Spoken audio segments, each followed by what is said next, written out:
கர்த்தருடைய பரிசுத்த நாமத்திற்கு ஸ்தோத்திரம். இந்த நாளிலும் நம்ம கேட்டபடி இன்னைக்கு இயேசு கிறிஸ்து பரமேறின ஒரு ஞாயிறு, அதாவது அசென்ஷன் சண்டே.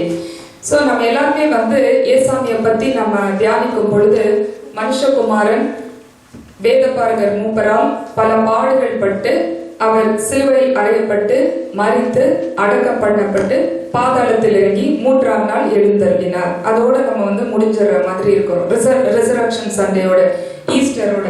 பட் சர்ச் கேலண்டர்ல அதுக்கப்புறம் ஒரு இம்பார்ட்டன்ட் இவெண்ட் ஒன்று நடக்குது. அது என்ன அப்படின்னு சொல்லி நம்ம பார்த்தோம் அப்படின்னா, இட்ஸ் இஸ் அசென்ஷன், அவர் பரமேறின திருநாள். ஸோ அவர் பரமேறின திருநாள் எப்போ அப்படின்னு சொல்லி பார்த்தோம்னா, கரெக்டா அவர் உயிர்த்தெழுந்த நாளிலிருந்து 40வது நாள், அதாவது 40th டே. அது usually falls on a Thursday, இந்த கடந்த வியாழக்கிழமை. ஸோ நிறைய சர்ச்சஸ்ல அந்த அசென்ஷன் டே அப்படின்னு சொல்லி அன்னைக்கு ரொம்ப விசேஷமா அதை ஆசரிப்பாங்க. ஏன்னா இயேசு கிறிஸ்து பரமேறின திருநாள் அப்படின்னு. ஸோ அந்த ஃபாலோயிங் சண்டே தான் இட்ஸ் அசென்ஷன் சண்டே அப்படின்னு சொல்லி அனுசரிக்கிறோம். ஏன்னா நம்ம எல்லா நாளும் இங்கே வைக்கிறது இல்லாததுனால. பட் இந்த அசென்ஷன் சண்டேல எக்ஸாக்டா என்ன நடக்குது, அது ஆண்டவர் நமக்கு அதன் மூலம் என்ன கற்றுக் கொடுக்குறாரு அப்படின்றத தான் நம்ம பார்க்க போறோம். ஸோ இந்த மெயினா இந்த அசென்ஷன் சண்டேல என்ன அப்படின்னு சொல்லி பார்த்தோம்னா, ஆண்டவர் அவருடைய சீஷர்களை பிளஸ் பண்றாரு. அவங்களுக்கு பரிசுத்த ஆவியை தருவேன் அப்படின்னு சொல்றாரு. மூணாவது அவங்கள நீங்க போய் எல்லாருக்கும் சுவிசேஷத்தை அறிவிக்க வேண்டும் அப்படின்னு சொல்றாரு. ஸோ நம்ம நினைக்கலாம், இது ஏதோ அவர் பரமேறி போகும்போது அந்த 12 சீஷர்களுக்கு மாத்திரம் சொன்னாரு, இல்லைன்னா அந்த 11 சீஷர்களுக்கு மாத்திரம் சொன்னாரு அப்படின்னு கிடையாது. இன்னைக்கு ஆண்டவர் நம்மையும் பிளஸ் பண்றாரு. இந்த அவர் மேல போறாருன்னு நம்மளை விட்டுட்டு போறாருன்னு கிடையாது. அவர் நம்மை ஆசீர்வதிக்கிற தேவன். அவர் நம்மோடு கூட இருக்கிறேன், பரிசுத்த ஆவியின் மூலம் நம்மோடு கூட இருக்கிறேன் அப்படின்னு சொல்றாரு. அப்புறம் எல்லாவற்றிற்கும் முக்கியமாக நம்ம போய் மற்றவர்களுக்கு சுவிசேஷத்தை அறிவிக்க வேண்டும். இதுதான் அவர் ஏறி போகும்போது சொல்றாரு. அதை தான் நம்ம இன்னைக்கு வாசிக்க கேட்ட இந்த காஸ்பல் ரீடிங்லயும் சரி, அப்போஸ்தலர் எழுதின நடபடிகளையும், காஸ்பல் ரீடிங்ல மார்க் எழுதின சுவிசேஷத்துல எக்ஸாக்டா ஏசாமி பரமேறும் போது சீஷர்கள் அதை டைரக்டா என்கவுண்டர் பண்றாங்க. நம்ம அதை பாக்குறோம். அப்போஸ்தலர்ல பவுல் அதை நரேட் பண்றாரு. மத்தவங்க சொன்னது இப்படி நடந்துச்சு அப்படின்னு சொல்லி நரேட் பண்றாரு. அதுதான் நம்ம இன்னைக்கு பார்க்க போறோம். ஸோ ஏசாமி அவருடைய சீஷர்களை கூப்பிட்டு கடைசியா மேல போறதுக்கு முன்னாடி சில வேர்ட்ஸ் சொல்றாரு. என்ன சொல்றாரு அப்படின்னு சொன்னா, அன்றியும் மனம் திரும்புதலும் பாவ மன்னிப்பும் எருசலேம் துவங்கி எல்லா தேசங்களுக்கும் அறிவிக்கப்பட வேண்டும், அதற்கு நீங்களே சாட்சிகள் அப்படின்னு சொல்லி சொல்றாரு. சோ மன திரும்புதல் அண்ட் பாவ மன்னிப்பு, சோ ரிபென்டன்ஸ் நம்மளுக்கு இருக்கணும், அண்ட் forgiveness of sins. இந்த ரெண்டும் it starts in Jerusalem. அதுக்கப்புறம் தான் மற்ற உலகம் எங்கும் போகுதா. ஏன் ஜெருசலேம்ல தான் ஸ்டார்ட் ஆகுது அப்படின்னு சொல்லி பார்த்தோம்னா, அதுக்கு ஒரு ரீசன் சொல்றாரு. ஏன் அவர் வேற எந்த கண்ட்ரியில வேணா வைக்கலாமே, எதுக்காக எருசலேம்ல இருந்துதான் அந்த சுவிசேஷம் சத்தியம் எல்லாமே அங்க இருந்துதான் ஸ்டார்ட் ஆகணும்னு ஏன் சொல்றாரு அப்படின்னு சொல்லி பார்த்தோம்னா, அதுக்கு அடுத்த வசனத்துல அதுக்கு ஆன்சர் இருக்குது. இதற்கு நீங்களே சாட்சிகள் அப்படின்னு சொல்லி சொல்றாரு. ஏன்னா வேற எந்த கண்ட்ரிலையும் மத்தவங்க ஏசாமிய டைரக்டா பார்த்தது கிடையாது. அவர் சிலுவையில அறைந்து அடக்கம் பண்ணப்பட்டு உயிரோட எழுப்பி எத்தனை தடவை தரிசனம் கொடுத்திருக்கிறாங்க சீஷர்களுக்கு. இதை மத்தவங்க யாரும் பார்த்தது கிடையாது. சோ அதனாலதான் அவர் சொல்றாரு, நீங்க தான் சாட்சிகள், நீங்க தான் இந்த உலகத்துல எல்லாருக்கும் போய் சொல்லணும். இன்னைக்கு அதே ஆண்டவர் நம்மளுக்கும் சொல்றாரு. நம்ம மத்தவங்க சொல்லி நம்ம கேட்டிருக்கிறோம், நம்ம அதை விசுவாசிக்கிறோம். சோ நம்ம என்ன பண்ணணும், அதை மற்றவர்களுக்கு போய் சொல்ல வேண்டும். சோ ஆனா சீஷர்களுக்கு அந்த கிரேட் கமிஷன் கொடுக்கிறாரு, நீங்க தான் இதுக்கு சாட்சிகள் அப்படின்னு சொல்லி. சோ சாட்சிகள்னா எப்படி சாட்சிகள்னு சொல்லி பார்த்தோம்னா, ஏசாமி ஏதோ மரித்து உயிர்த்தெழுந்து ஒரு தடவை சீஷர்களுக்கு எல்லாம் மொத்தமா 11 பேர் நிக்க வச்சு, நான் தான் உயிரோட எழுப்பிட்டேன், நீங்களாம் எங்க மேல விசுவாசிங்க, இனிமே எல்லாருக்கும் போய் நான் உயிரோட எழுப்பிட்டேன்னு சொல்லுங்க அப்படின்ட்டு இல்ல. மல்டிபிள் டைம்ஸ் மல்டிபிள் அகேஷன்ஸ்ல நிறைய பேருக்கு, அந்த சீஷர்களுக்கும் சரி மரியாளுக்கும் சரி, அவர் என்ன பண்றாரு, தன்னை ரிவீல் பண்ணிக்கிட்டே இருக்கிறாரு. அதுக்கு காரணம் என்ன அப்படின்னு சொல்லி பார்த்தோம்னா, இவங்க ஸ்ட்ராங்கா அதை பிலீவ் பண்ணாதான் மற்றவங்களுக்கு அவங்க எடுத்து போய் சொல்ல முடியும். இன்னைக்கு நம்மளும் மற்றவங்களுக்கு சுவிசேஷத்தை சொல்றோம்னா, நம்ம அதை 100% பிலீவ் பண்ணாம நம்ம போய் மற்றவங்களுக்கு சொல்ல முடியாது. ஸோ அந்த பிலீஃபை அந்த சீஷர்களுக்கு கொடுக்கணுன்றதுக்காக தான் அத்தனை தடவை தன்னையே அவர் வெளிப்படுத்துறாருன்னு சொல்லி பார்க்கிறோம். அதை தான் அப்போஸ்தலர் எழுதின நடபடிகள்ல பவுல் அப்போஸ்தலர் சொல்றாரு. இயேசு கிறிஸ்து என்ன பண்றாரா, அவர் 40வது நாள் பரமேறுகிறார். சோ அந்த 40 நாள் வரைக்கும் அவர் என்ன பண்றாரு, சீஷர்களுக்கு தரிசனமாய் என்ன பண்றாராம், he preached about the kingdom of God, தேவனுடைய ராஜ்யத்தை பத்தி அவர்களுக்கு பிரசங்கித்து அநேகம் தெளிவான திருஷ்டாந்தங்களினாலே தன்னை உயிருள்ளவராக அவர்களுக்கு காண்பித்தார். அப்போ he showed them many convincing proofs that he was alive, that he was resurrected. அந்த many convincing proofs, அதாவது அநேக தெளிவான திருஷ்டாந்தங்கள்ல ஒண்ணு என்ன அப்படின்னு சொல்லி பார்த்தோம்னா, அவர் தோமாவை வந்து என் விழாவில் உன் கையை போடு, உன்னுடைய கைகள்ல என் காயம் படிந்து அந்த கைகள்ல நீ போட்டு பார்த்து நீ பிலீவ் பண்ணு அப்படின்னு சொல்லி he is offering it, அது கொடுக்குறாரு அவரு, நீ வந்து பாரு அப்படின்னு.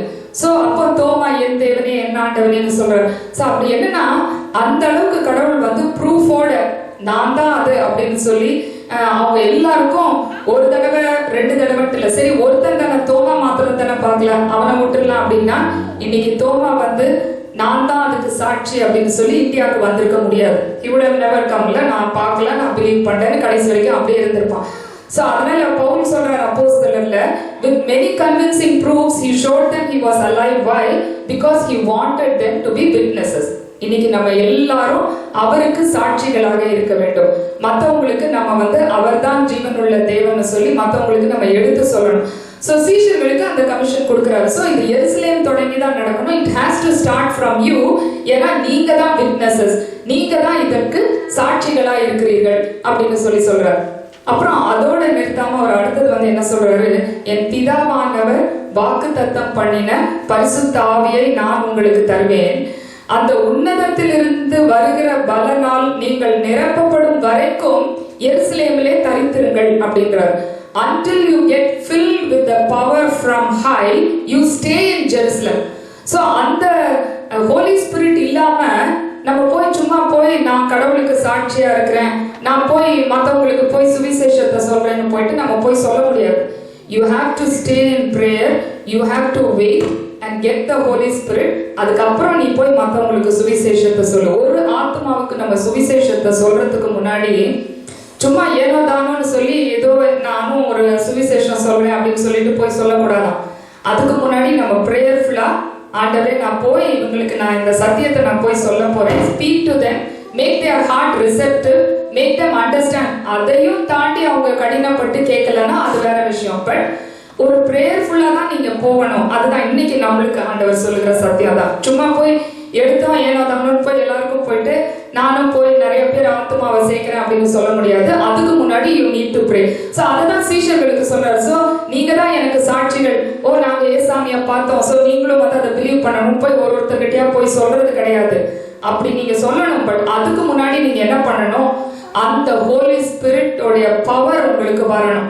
அது வரைக்கும் you stay in prayer in Jerusalem, அது வரைக்கும் நீங்க ஜெபத்துல இருக்கணும் அப்படின்னு சொல்லிட்டு, அப்புறம் இதெல்லாம் சொல்லிட்டு அவர் என்ன பண்றாரு, சரி எந்த இடத்துல இருந்து ஏசாமி பரமேறினாரு, அது எல்லாருக்கும் ஒரு கியூரியாசிட்டி இருக்கும்ல, எக்ஸாக்டா எந்த இடத்துல இருந்து அவர் மேல போனாரு. அது வந்து ஒரு லூக்கா எழுதின சுவிசேஷத்துல பெத்தானியான்னு போட்டிருக்கு, அப்போஸ்தலர்ல வந்து மவுண்ட் ஆலிவ் அப்படின்னு போட்டிருக்கு. ஆனா பார்த்தா we may not know exactly the square inches of where his feet took off from the ground, but இந்த பெத்தானியாவும் சரி மவுண்ட் ஆலிவும் சரி ரெண்டும் ரொம்ப க்ளோஸ். சோ ஆல்மோஸ்ட் அது ஒரே இடம் தான். சோ ஏசாமி என்ன பண்றாரு, இந்த சீஷர்கள் கிட்ட இதெல்லாம் சொல்றாரு, நீங்கள் மனம் திரும்பி பாவ மன்னிப்பை குறித்து எல்லாருக்கும் சுவிசேஷமா நீங்க பிரசங்கிக்கணும், நீங்க தான் எனக்கு சாட்சிகள், நீங்க வந்து என்ன பண்றீங்க, அது வரைக்கும் நீங்க எருசலேம்ல தரித்திருந்து பரிசுத்த ஆவி உங்களுக்கு வரும் வரைக்கும் நீங்க ஜெபத்துல இருங்க, அந்த ஹோலி ஸ்பிரிட் கிடைச்சக்கு அப்புறம் தான் நீங்க வந்து போய் எனக்கு விட்னஸஸா இருக்கணும் அப்படின்ட்டுலாம் சொல்லிட்டு அவர்களை பெத்தானியா வரைக்கும் அழைத்து கொண்டு போனார் அப்படின்னு சொல்லி பார்க்கிறோம். ஸோ எதுக்கு அவரு பெத்தானியா இல்லைன்னா இந்த ஒலிவ மலையை அவரு சூஸ் பண்ணாரு அப்படின்னு சொல்லி நம்ம பார்த்தோம்னா, இந்த பெத்தானியா வந்து அந்த இடத்துல அவர் அடிக்கடி பெத்தானியாவுக்கு போறாரு, ரைட்? ஏன்னா அந்த மார்த்தாள் மரியாள் லாசருவெல்லாம் இருக்கிற இடம். ஸோ அவர் அடிக்கடி அங்க போனனால, அண்ட் மோரோவர் அந்த பெத்தானியால தான் வந்து லாசருவ உயிரோட எழுப்பினாரு. ஸோ அந்த இடத்துல தான் he chose that place. So அந்த பெத்தானியாவில் சீஷர்களை பெத்தானியா வரைக்கும் அழைத்து கொண்டு போய் அவங்களுக்கு முன்பாக தான் அவர்களை ஆசீர்வதித்தார். அவர்களை ஆசீர்வதிக்கையில் அவர் பரலோகத்துக்கு எடுத்துக்கொள்ளப்பட்டார் அப்படின்னு சொல்லி பார்க்கிறோம். ஸோ இந்த பரிசுத்த ஆவி வருகிறது அப்படின்னு சொல்லி பார்க்கும் பொழுது, இப்போ சீஷர்கள் வந்து இப்போ இந்த நேரத்துல வந்து சந்தோஷமா இருந்தாங்களா கவலையா இருந்தாங்களா அப்படின்னு சொல்லி பார்த்தோம்னா, அந்த லூக்கா எழுதின சுவிசேஷத்துல கடைசியில நம்ம வாசிக்கிறோம், மிகுந்த சந்தோஷத்தோட திருப்பி போனார்கள். சோ ஒரு ஃபேர்வெல், ஒரு டிபார்ச்சர் வந்தா அந்த இடத்துல அழுகை, கவலை, துக்கம் அப்படிதான் இருக்கணும். ஆனா சீஷர்கள் எப்படி வந்து மிகுந்த சந்தோஷத்தோடு, ஏசாமி போயிட்டாரு, கொஞ்சம் கூட நான் அவங்க உருண்டு பிறண்டு அழுது ஐயோ விட்டுட்டு போயிட்டாரு அப்படின்ட்டுலாம் இல்லாம மிகுந்த சந்தோஷத்தோடு அவர்கள் இருந்தார்களாம். ஏன் அப்படின்னு சொல்லி நம்ம பாக்குறோம். இதுக்கு முன்னாடி வந்து ஏசாமி போகல, ஆனா போக போறேன்னு சொல்லும் போதே சீஷர்கள் வந்து ரொம்ப கலங்கி தவிக்கிறார்கள். அப்பதான் ஏசாமி சொல்றாரு, உங்கள் இருதயம் கலங்காதிருப்பதாக. சோ இன்னைக்கும் வந்து நம்மளுக்கு வந்து சில பிரச்சனைகள், போராட்டங்கள் லைஃப்ல நம்மளுக்கு கலக்கத்தை கொடுக்கலாம், கஷ்டத்தை கொடுக்கலாம், கண்ணீரை கொடுக்கலாம். ஆனா ஆண்டவர் வந்து என்ன சொல்றாரு, உங்கள் இருதயம் கலங்காதிருப்பதாக. சோ எப்படி நம்ம கலங்காம இருக்க முடியும்? இவ்வளவு பெரிய பிரச்சனை எனக்கு இருக்குது. சீஷர்களும் அப்படிதான் நினைச்சிருக்கலாம், எப்படி நாங்க கலங்காம இருக்க முடியும்? இவரை நம்பி நாங்க வந்திருக்கிறோம், எல்லாமே இவருதான் எங்களுக்கு சொல்லி இவர் விட்டுட்டு போறாரு, எப்படி கலங்காம இருக்க முடியும்? சீஷர்கள் வந்து they enjoyed so much of power and privilege when Jesus was around them, right? திடீர்னு ஒரு காற்று, கொந்தளிப்பு, புயல் வந்துச்சுன்னா அவங்க என்ன பண்றாரு, இறையாதேன்னு சொல்லி அந்த கடல் புயல் எல்லாம் அமுத்திடுறாரு. இப்போ இவர் போயிட்டாருன்னா இதே மாதிரி ஒரு சிச்சுவேஷன் வந்தா யார் இவங்களுக்கு பண்ண முடியும்? யாருமே அங்க இருக்க முடியாது. அதே சமயத்துல ஒரு வரி பணம் செலுத்தணும்னா மீன் வாயில இருந்து ஒரு பணத்தை எடுக்கிறாரு, கொடுக்குறாரு. இவர் போயிட்டாருன்னா யார் இதெல்லாம் பண்ணுவாரு? அதுக்கப்புறம் எல்லார் நடுவுலயும் சீஷர்களுக்கு பயங்கர ஆனர், ரைட்? யாரையும் லைன்ல ஃபர்ஸ்ட் விடுறது, செகண்ட் விடுறது எல்லாம் சீஷர்கள் தான். அவங்களுக்கு அவ்வளவு பவர் இருக்கு. சோ சின்ன பிள்ளைங்க ஒரு தடவை வரும்போது அதட்டுறாங்க, அதெல்லாம் நீங்கெல்லாம் வர முடியாது அப்படின்னு. ஏன்னா இவங்க தான் எல்லாமே ஆர்கனைஸ் பண்றது. So they felt so proud and very honored about it. But ஆனா திடீர்னு இப்ப இவர் விட்டுட்டு போயிட்டாருன்னா என்ன பண்றதுன்னு கலங்குகிறார்கள். சோ வேலிடா ஒரு ரீசன் அங்க இருக்கு. சோ நம்மளுடைய வாழ்க்கையிலயும் அந்த மாதிரி சில காரியங்கள், நம்மளுக்கு கலக்கங்களை கொடுக்கிற சில காரியங்கள் இருக்கும்போது ஏசாமி வந்து சீஷர்களுக்கு சொன்ன அதே காரியத்தை தான் இன்னைக்கு நமக்கும் சொல்லுகிறாரு. என்ன சொல்லுகிறாரு? தேவனிடத்தில் விசுவாசமாயிருங்கள், என்னிடத்திலும் விசுவாசம் உள்ளவர்களாயிருங்கள். சோ ஹேவ் ஃபெய்த் அப்படின்றார். எல்லாம் சரியா போயிடும், ஹேவ் ஃபெய்த். சோ அவர் நான் மேல போறேன், நான் பரவே இருக்கிறேன்னா நான் சும்மா ஒண்ணும் போகல, உங்களுக்காக ஒரு ஸ்தலத்தை ஆயத்தம் பண்ண போகிறேன், போயிட்டு நான் திரும்ப உங்களை கூட்டிக் கொண்டு வருவேன்றாரு. என் பிதாவின் வீட்டில் அநேக வாசஸ்தலங்கள் உண்டு, அதெல்லாம் சொல்றாரு. சரி, ரொம்ப நல்லதுதான், நல்ல காரியம் தான் அவர் போறது, ஒரு நம்மளுக்காக தான் போறாரு. பட் ஒரு எம்டினஸ், ஒரு வேக்யூம், ஒரு வாய்ட் இருக்குமே அவர் போனதுக்கு அப்புறம். யார் who will fill that place? though he is trying, he is going to do something good for us அப்படின்னு இருந்தாலும் இந்த உலகத்துல நம்ம படுற கஷ்டத்தெல்லாம், பிரச்சனைகள் எல்லாம் யார் நம்மளுக்கு கூட இருக்க போறாங்க அப்படின்ற ஒரு கொஸ்டின். அந்த கொஸ்டின் இருக்கிறனால தான் இந்த தோமாவும் சரி பிலிப்பும் சரி மாத்தி மாத்தி அவர்கிட்ட கேள்வி வர கேட்கிறாங்க. ஒருத்தன் அவர் கேட்கிறான், நீங்க போகிற இடமே எங்களுக்கு தெரியாது, வழி எப்படி தெரியும் அப்படின்னு சொல்லி கேட்கிறாங்க. அப்போ ஏசாமி சொல்றாரு, நானே வழியும் சத்தியமும் ஜீவனுமா இருக்கிறேன். உடனே வழினா என்ன வழி? அவர் காட்டுறது பரிசுத்தத்தின் வழி, அன்பின் வழி, தாழ்மையின் வழி. நான் பரிசுத்தராயிருக்கிறது போல நீங்களும் பரிசுத்தராயிருங்கள், நான் உங்களிடத்தில் அன்பாயிருக்கிறது போல நீங்களும் ஒருவரிடத்தில் ஒருவர் அன்பாயிருங்கள், நான் ஒருவர் உங்கள் கால்களை கழுவினது போல நீங்களும் ஒருவர் கால்களை ஒருவர் கழுவுங்கள். சோ அந்த வழி, அதுதான் வழியே வழிய, வேற ஒன்றும் வழி கிடையாது அவர் காட்டுறது. நான் போகிற வழியையும் நீங்கள் அறிவீர்கள்னு சொல்லும் பொழுது, நீங்க போகிற இடத்தையே நாங்க அறிய மாட்டோமே, வழியை எப்படி அறிவோம்னு கேட்கும் போதுதான் ஏசாமி வந்து இப்படி சொல்றாரு, நானே வழி, நான் உங்களுக்கு எப்படி எல்லாம் நடக்கணும்னு வழிகாட்டி போயிருக்கிறேனோ அதே அன்பின் வழியில, தாழ்மையின் வழியில, பரிசுத்தத்தின் வழியில நீங்களும் நடங்க அப்படின்னு சொல்லி சொல்றாரு. அப்புறம் இன்னொரு சீஷன் கேட்கிறாரு, பிதாவை நீங்க எனக்கு காட்டுங்க, அது போதும் அப்படின்றாரு. இவர் மேல போறேன்னு சொல்ற போது அந்த சூழ்நிலையில அப்போ வந்து ஏசாமி வந்து என்ன சொல்றாரு, என்னை கண்டவன் பிதாவை கண்டான் அப்படின்னு சொல்றாரு. சோ இதெல்லாம் சொல்றதுக்கு அப்புறமும் சீஷர்கள் கலக்கத்தோட தான் இருக்கிறாங்க.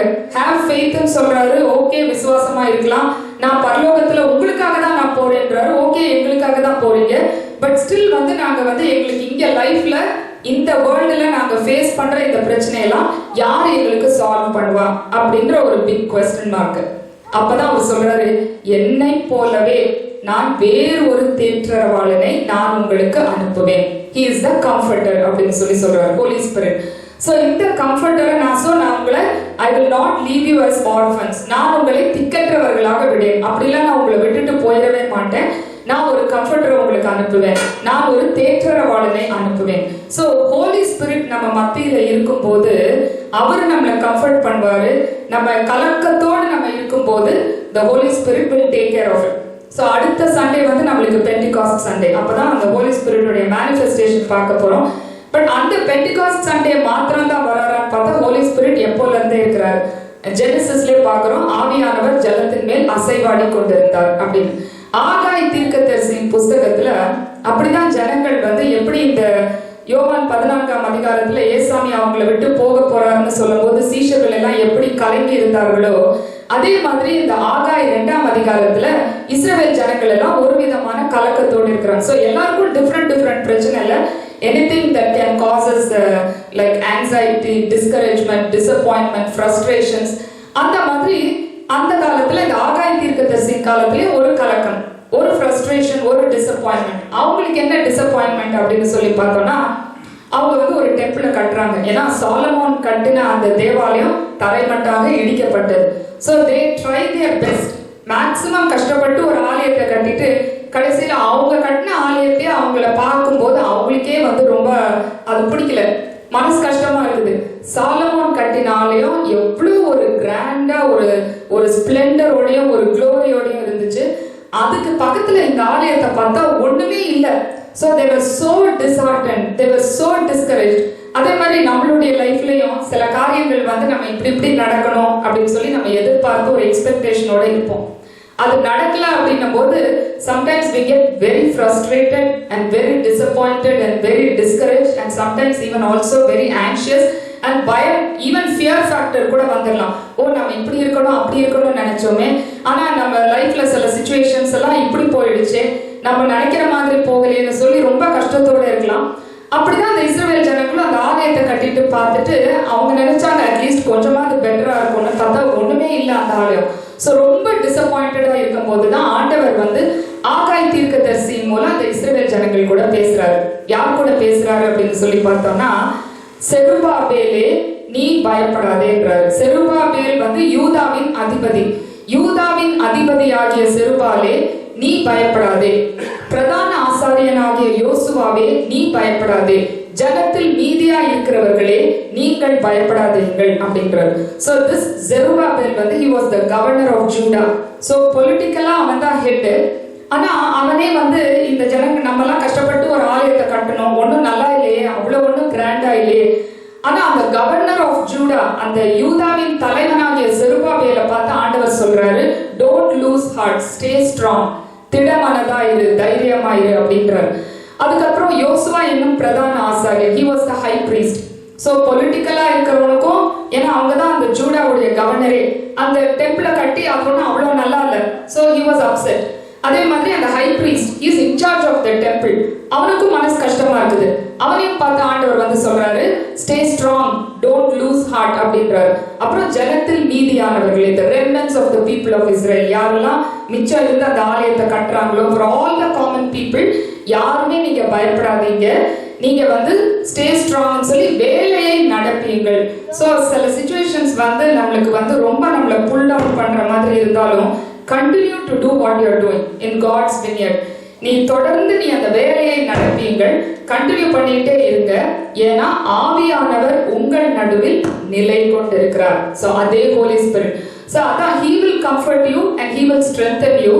ஸோ அப்போ சரி ஆவியானவர் நம்ம நடுவில் இருக்கிறாருன்னா கடைசியில் அந்த ஹோலி ஸ்பிரிட் மூலம் என்ன நடக்குதுன்னு சொல்லி பார்த்தோம்னா, முந்தின ஆலயத்தின் மகிமையை பார்க்கிலும் பிந்தின ஆலயத்தின் மகிமை பெரிதா இருக்கும், இங்கே சமாதானத்தை கட்டளையிடுவேன். ஸோ முந்தின ஆலயம் வந்து சாலமோன் கட்டின ஆலயம், அதுக்கு கிட்ட கூட நிற்க முடியாதுன்னு நினைச்சு கவலைப்பட்டு கஷ்டப்பட்டுட்டு ரொம்ப டிஸ்கரேஜா இருக்கும்போது ஆண்டவர் என்ன சொல்றாரு, அது வேணா எவ்வளவு பெருசா வேணா இருக்கட்டும், அதை விட உனக்கு பெரிய glory, better glory. So it will be above and beyond your expectation. ஒருவேளை நம்ம வந்து இன்னைக்கு நிறைய ஃப்ரஸ்ட்ரேஷன்ஸ் அண்ட் டிசப்பாயின்மெண்ட்ஸ் நம்ம லைஃப்ல இருந்தாலும், அந்த ஹோலி ஸ்பிரிட் ஆண்டவர் நம்ம மத்தியில் அனுப்புறாரு. அவரு கிரியேட் செய்யும் பொழுது நம்ம லைஃப்ல வந்து things will happen beyond even what we can even remotely expect.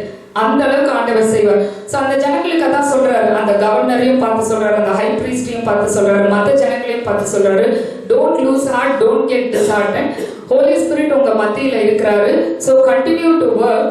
And முந்தின ஆலயத்தின் மகிமையை பார்க்கிலும் பிந்தின ஆலயத்தின் மகிமை பெரிதா இருக்கும். இங்கே சமாதானத்தை கட்டளையிடுவேன். ஸோ அதே மாதிரி அந்த ஆவியானவர் உங்கள் நடுவில் நிலை கொண்டிருக்கிறார்னு சொன்ன மாதிரி ஏசாமியும் சீஷர்களுக்கு என்ன சொல்றாரு? நான் போய் தேற்றரவாளனாகிய பரிசுத்த ஆவியை உங்களிடத்தில் அனுப்புவேன் அப்படின்னு சொல்றாரு. ஸோ அவர் நம்மள கம்ஃபர்ட் பண்றாரு நம்மளுடைய ட்ரபிள்ஸ்லாம். ஸோ நம்ம நினைச்சுக்கிறோம் ஹோலி ஸ்பிரிட்னா வெறும் தேற்றரவாளன் மாத்திரம் இல்ல. he not just comforts us but he also convicts us. அவர் பாவத்தை குறித்தும் நீதியை குறித்தும் நியாயத்தை குறித்தும் கண்டித்து உணர்த்துவார். ஸோ அதனால இந்த Holy Spirit plays a maternal role and a paternal role. So ஒரு தாயை போல தேற்றுகிற தேவனாக இருக்கிறார். ஒரு தந்தையை போல அவர் கண்டித்து உணர்த்துகிற தேவனாகவும் இருக்கிறார்.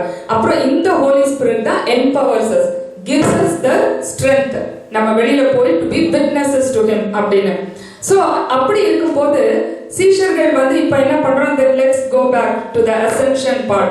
ஸோ இங்க ஏசாமி மேல எடுத்துக்கொள்ளப்படுகிறார். எடுத்துக்கொள்ளப்படும் பொழுது அவர் பரமேறும் பொழுது சீஷர்கள் சீஷர்களை ஆசீர்வதிக்கிறார். ஆசீர்வதிக்கையில் அப்படியே அவர் எடுத்துக்கொள்ளப்படுகிறார். அவர் எடுத்துக்கொண்ட உடனே சீஷர்கள் என்ன பண்றாங்க? எருசலேமுக்கு போய் அவரை முதல்ல அவரை பணிந்து கொள்கிறார்கள். அவரை பணிந்து கொண்டு மிகுந்த சந்தோஷத்தோட எருசலேமுக்கு திரும்பி போனார்கள். ஃபர்ஸ்ட் ஆண்டவர் நான் போறேன்னு சொல்லும் போது கலக்கத்தோடு இருந்த சீஷர்கள் இப்போ அந்த ஹோலி ஸ்பிரிட் நம்ம கூட இருக்கிறாரு. ஏசாமி எப்படி நம்ம கூட இருந்து எல்லாத்தையும் பண்ணாரோ அதுக்கு ஈக்குவலா ஹோலி ஸ்பிரிட் எல்லாத்தையும் நம்மளுக்கு பண்ண போறாரு. அதே போல நம்ம வாழ்க்கை படகுல காற்று புயல் கொந்தளிப்பு வந்தா இறையாதே அமைதலா இருன்னு ஆவியானவர் சொல்ல போறாரு. அதே போல நம்மளுக்கு ஒரு பற்றாக்குறை இருந்துச்சு, வரி பணம் கட்ட முடியல அப்படின்னா ஆவியானவர் நமக்கு பண்ண போறாரு. He'll do everything what I did for you. அதனால சீஷர்கள் என்ன பண்றாங்க? மிகுந்த சந்தோஷத்தோடு அவரை பணிந்து கொண்டு அவர் மேல போகிறாரு. இவங்க எல்லாம் சேர்ந்து அவரை பணிந்து கொண்டு மிகுந்த சந்தோஷத்தோடு எருசலேமுக்கு திரும்பி போனார்கள். போனது மாத்திரம் இல்ல, நாடோறும் தேவாலயத்திலே அவரை புகழ்ந்து துதித்தார்கள். Every single day continually they praised God in the temple அப்படின்னு சொல்லி அதை முடிக்கிறார். சோ இங்க இதே இந்த அப்போஸ்தலர் எழுதின நடபடிகள்ல பவுல் சொல்றாரு, அதே காரியத்தை தான் சொல்றாரு. இதுவரைக்கும் யோவான் ஸ்நானகன் உங்களுக்கு ஜலத்தினால் ஞான ஸ்நானம் கொடுத்தாரு. ஆனா இப்போ நீங்க you have to wait to get baptized in the Holy Spirit. So வெறும் ஜலத்தினால மாத்திரம் ஞான ஸ்நானம் பெற்றா நீங்க அது பிரயோஜனம் கிடையாது. It's a symbol. Holy Spirit-னாலயும் உங்களுக்கு ஞான ஸ்நானம் கிடைக்கலன்னா then that is nothing. So அதனால you have to wait in Jerusalem until you get baptized in the Holy Spirit அப்படின்னு சொல்றாரு.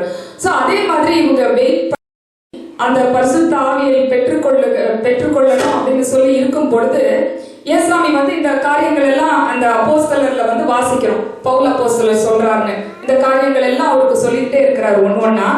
அப்படி சொல்லும் பொழுது சீஷர்கள் பாருங்களேன், அவர்கிட்ட இதெல்லாம் சொல்லும் போது ஆண்டவரே இக்காலத்துல நீர் எருசலேமுக்கு ராஜ்யத்தை கொடுப்பீர் அப்படின்னு சொல்லி கேட்கிறாங்க. இப்பமா ராஜ்யத்தை கொடுப்பீர்னு. அப்போ ஏசாமி நினைக்கலாம், எத்தனை தடவை தான் நான் இவங்களுக்கு சொல்றது? நிறைய தடவை சொல்லிட்டாரு, என்னுடைய ராஜ்யம் இவ்வுலகத்திற்குரிய ராஜ்யம் அல்ல அப்படின்னு. இவ்வுலகத்திற்குரிய ராஜ்யம் அல்லன்னு சொன்னக்கு அப்புறமும் அவர் பரமேறுகிற அந்த லாஸ்ட் செகண்ட்ல கூட இந்த உலக ராஜ்யத்தை பத்தி தான் கவலைப்பட்டு அவங்க கேட்கிறாங்க. இக்காலத்துல நீர் ராஜ்யத்தை நீர் இஸ்ரவேலுக்கு கொடுக்க போகிறீர். அப்ப அவர் அதுக்கு பதில் சொல்லியிருக்கலாம், நான் எத்தனை தடவை சொல்லியிருக்கிறேன் இந்த உலக ராஜ்யம் கிடையாதுன்னு, இன்னமுமா கேட்கறீங்க அப்படின்னு சொல்லல. லாஸ்டா அவர் என்ன பதில் சொல்றாரு? அந்த டைம்ஸ், அவர்ஸ், சீசன்ஸ் இதெல்லாம் என் பிதாவுக்கு அடுத்தது, அது உங்களுக்கு தெரிய வேண்டிய காலமும் சமயமும் இப்பொழுது கிடையாது அப்படின்னு சொல்லிட்டு பரிசுத்த ஆவி உங்களிடத்தில் வரும்போது நீங்கள் பலனடைந்து, சோ அந்த பவர் உங்களுக்கு வந்ததுக்கு அப்புறம் நீங்கள் எருசலேமிலும் யூதேயாவிலும் சமாரியாவிலும் பின்பு உலகம் எங்கும் எனக்கு சாட்சிகளாய் இருப்பீர்கள். So start with your hometown which is Jerusalem. First நம்ம எங்கேயோ போய் நாங்க வட இந்தியாவில் போய் ஊழியம் பண்ண போறோம், இல்லைன்னா ஆப்பிரிக்காவில் போய் ஊழியம் பண்ண போறோம். ஃபர்ஸ்ட் உன்னோட வீட்டில் சுத்தி இருக்கிறவங்களுக்கு நீ ஊழியம் பண்ண எருசலேம், அதுக்கப்புறம் Judea, in your city, in your state, in your country, அதுக்கப்புறம் நீ வெளியில போ. ஃபர்ஸ்ட் உன்னுடைய ஃபேமிலியில இருக்கிறவங்கள நீ பாருன்ற. ஸோ அதுக்கு ஹோலி ஸ்பிரிட் வேணும் அப்படின்னு சொல்லி அதுக்கப்புறம் அவர் மேலே கொள்ளப்படுகிறார். இவர் இன்னும் கொஞ்சம் பவுல் வந்து அதை இன்னும் கொஞ்சம் டிஸ்கிரைப் பண்றாரு. மேகத்துல எடுத்துக்கொள்ளப்படுகிறாரு. 2 தேவதூதர்கள் 2 பக்கமும் இருக்கிறாங்க. அப்போ இவங்க எல்லாம் அவரை அண்ணாந்து பார்த்துக்கிட்டே இருக்கிறாங்க.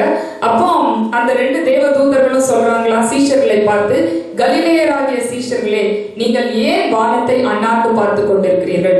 உங்களிடத்திலிருந்து இந்த இயேசுவானவர் எப்படி எடுத்துக்கொள்ளப்பட்டாரோ அப்படியே அவர் மீண்டும் வருவார். ஸோ இதுதான் வந்து இந்த அசென்ஷன். ஸோ இந்த அசென்ஷன் சண்டேல ஆண்டவர் வந்து சீஷர்களை கைகளை உயர்த்தி ஆசீர்வதித்தது போல இந்த நாளிலும் நம்ம ஒவ்வொருவரையும், நம்ம அவருடைய பாதத்துல வந்திருக்கிற நம்ம ஒவ்வொருவரையும் அவருடைய பிளெஸிங்ஸ் நிச்சயமா நம்மளுக்கு இருக்கு. 2வது வந்து அந்த ஹோலி ஸ்பிரிட் ஆண்டவர் நிச்சயமாக நம்மளுக்கு தராரு. ஹோலி ஸ்பிரிட் நம்மளை கம்ஃபர்ட் பண்றாரு, நம்மை தேற்றுகிறார். எவ்வளவு கலக்கத்தோடு இருந்தாலும், நம்ம சிச்சுவேஷன்ஸ் ஹோப்லெஸ் சிச்சுவேஷன்ஸா இருந்தாலும் அவர் நம்மளை கம்ஃபர்ட் பண்றவர் மாத்திரம் இல்ல, முந்தின மகிமையை விட நம்ம எக்ஸ்பெக்ட் பண்றதை விட அதிகமா அவர் நம்மளுக்கு செய்வார். அது நம்மளுக்கு எப்படின்னு நம்மளுக்கே தெரியாது, but he will do it. அதுக்கப்புறம் நம்மளை கன்விக்ட் பண்ணுவார். ஒருவேளை நம்ம தவறான காரியங்கள்ல போகும்போது பாவத்தை குறித்து நீதியை குறித்து கண்டித்து உணர்த்துவார். கடைசியில he will empower us. அவர் தான் நம்மளுக்கு அந்த ஸ்ட்ரென்த்தை கொடுப்பாரு, அந்த பவரை கொடுப்பாரு. அப்பதான் நம்ம மற்றவங்களுக்கு போய் அந்த சுவிசேஷத்தை எடுத்து சொல்ல முடியும் அப்படின்னு. ஸோ அதனால இந்த அசென்ஷன் சண்டேல எப்படி அவர் மேல போனாரோ அப்படியே அவர் மீண்டும் வருவார். அது வரைக்கும் நம்மளுடைய காலிங் வந்து என்னன்னா மனம் திரும்புதல் அண்ட் பாவ மன்னிப்பு. இதை மற்றவர்களுக்கு நாம் சுவிசேஷமாக எடுத்து சொல்ல வேண்டும். அவருக்கு நாம் சாட்சிகளாக இருக்க வேண்டும். உயிர்த்தெழுந்த இரட்சகராகிய அவருக்கு நாம் சாட்சிகளாக இருக்க வேண்டும். ஸோ அவர் என்ன சொல்றாரு நம்மளுக்கு என்னன்னா, ஐ ஆம் வித் யூ, நான் உங்களை எங்கேயும் விட்டுட்டு போகல. அதுதான். ஸோ இட்ஸ் ஒரு ஃபேர்வெலோ ஒரு டிபார்ச்சரோ அப்படிலாம் கிடையாது. நான் போனாலும் என்ன மாதிரியே பரிசுத்த ஆவியை நான் உங்களுக்கு அனுப்புறேன். ஸோ இட்ஸ் நாட் தட் நான் உங்களை விட்டுட்டு போயிட்டேன்னு கிடையாது. நான் எப்பொழுதும் உங்க கூட தான் இருக்கிறேன். ஆவியானவர் உங்கள் நடுவில் நிலை கொண்டு இருக்கிறார். ஸோ அந்த ஆவியானவர் வர வரைக்கும் நீங்கள் தரித்திருங்கள்னு சொல்றாரு. ஸோ அந்த ஆவியானவர் நம் மத்தியில் இருக்கிறார், நம்மோடு கூட இருக்கிறார். நம்மை விட்டு அவர் விலகுவதும் இல்லை, நம்மை கைவிடுவதும் இல்லை என்கிற நம்பிக்கையோடு இந்த நாளுக்குள் கடந்து செல்ல கர்த்தர் தாமே நம் ஒவ்வொருவருக்கும் அப்படிப்பட்ட கிருபைகளையும் ஆசீர்வாதங்களையும் தந்தருள்வாராக. ஆமென்.